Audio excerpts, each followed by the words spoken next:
Hello everyone, welcome back to the channel. Today we're taking a look at a McFarlane action figure for Spawn, and this is Gunslinger Spawn. And I was very excited to get this. I picked this up at my local Target store just recently, and this was new for 2021. And it's exciting because I haven't actually bought a Spawn figure in probably close to 20 years. I do have a number of earlier Spawn figures in my collection, but this is the first of the new ones that I picked up, and it looks spectacular. And so very excited to have it. On the side of the package, you can see an illustration of what the character looks like in sort of comic book form, and then on the back of the package, you can see a look at the action figure itself, posing with the two guns. So packaging looks great, and you can see 22 moving parts. So I'm guessing the articulation on this is very good, and we're going to find out because we're going to get this out of the package. So let's go ahead and do that, and I can show you some of the details up close, and we'll go over some of the articulation as well. So stay tuned. Okay, so here we have Gunslinger Spawn out of the package, and overall, I'm just super impressed with all the detail on this figure. Really just amazing work in terms of all the sculpting. You can see the back of the coat, how nice that looks.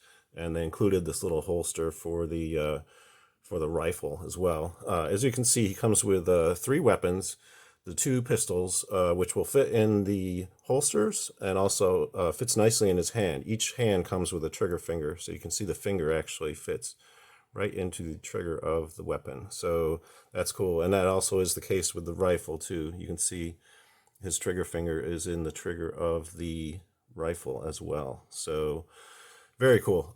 They fit in there just perfectly. So in terms of articulation, at the head, he gets a lot of side to side. You can see there's a lot of tilt there, and he can look down quite far. But in terms of tipping back, the brim of his hat smashes into the collar, so he can't really look up too much. And as far as I can tell, the hat's not removable. I did try to remove it because it does appear to be a separate piece of plastic, but it does not appear to be removable. If it is, let me know in the comments. But yeah, I couldn't get it off the head. So in terms of arm articulation on this figure, as you can see, he's got a double joint here, so that allows him to extend way up and then extend back outward. So very cool. There's also a bicep swivel there, and he can also extend out quite a bit, and also gets 360-degree rotation at the shoulder. At the wrist, he also gets articulation. It's mostly a pivot joint there. There is a little bit of side-to-side movement as well, but it's mostly a pivot. And as you can see, that pistol looks great in his hand. You can see the trigger finger right in the trigger of the weapon. So very cool. At the mid-torso, you get a joint there. There's actually 2 joints as far as I can tell, because you can actually get him to pivot quite a bit to the side. You can see there's quite a bit of bend there, and there's a bit of crunch as well, so you can kind of bend him forward as well. So yeah, quite a bit of movement there. Yeah, you can see there's a pivot point here and another pivot point at the waist. It doesn't seem to pivot too far at the waist though, more so at the mid-torso. So yeah, you can get quite a bit of movement there. At the hip, he can kick out. You can kick forward a little bit and back a little bit, and there is a bit of a thigh rotation there. You can see you can kind of like rotate a little bit. There doesn't appear to be any joints in the leg other than at the knee, so this is pretty much it in terms of rotating at the thigh. And then there is a double joint at the knee, so he can extend very, very far back at the knee.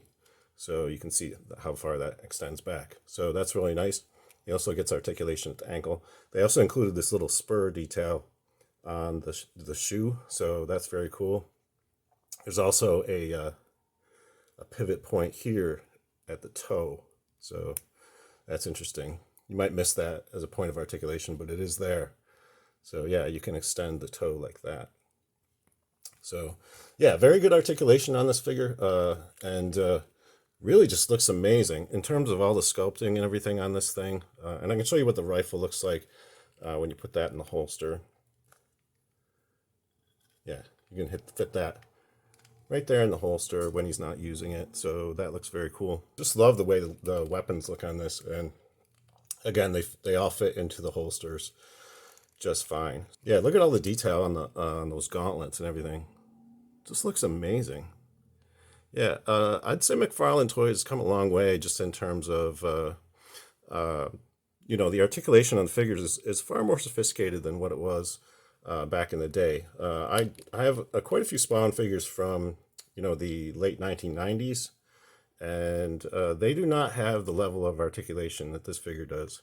They do have excellent sculpting though, so they've stayed consistent in terms of the overall sculpting and detail, but they sort of up the game in terms of the flexibility of the figures. So overall, very happy to have a brand new Spawn figure in my collection.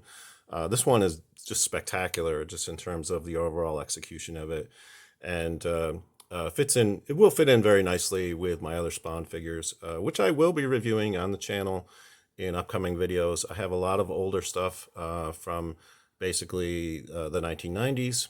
So stay tuned for future videos where I review that stuff. If you enjoyed this video, please give it a thumbs up. And if you'd like to see reviews of more Spawn action figures in the future, think about subscribing, because I will be covering a lot of the older stuff that I collected, and we can sort of compare in terms of quality those figures to the modern Spawn figures. So stay tuned for more videos in the future. Until next time, I hope you're having a great day, and thanks for watching.